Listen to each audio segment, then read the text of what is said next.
Grabe, sobrang ganda ng post na to. Talagang ang ganda ng meaning ng post na nakita ko to. Ito yung post ni Yang. No, sobrang ganda ng meaning. Ito guys yung sinabi niya doon sa kanyang post. Nung pinipili kita, alam ko na dadaan tayo sa pinakamahirap na sitwasyon. Kasi umibig at nahulog tayo sa panahon na bawal. Bawal, ang galing, di ba? Pero lagi mong tatandaan na isa ka sa pinakamasaya. Gandang desisyon na pinili ko. Di ba? Ang ganda ng meaning.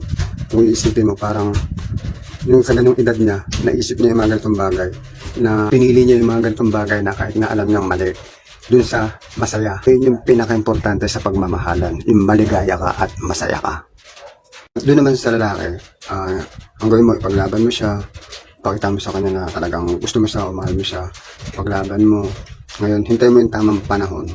Yung tamang panahon na sinasabi ng mga millennials. Larating din yung tamang panahon.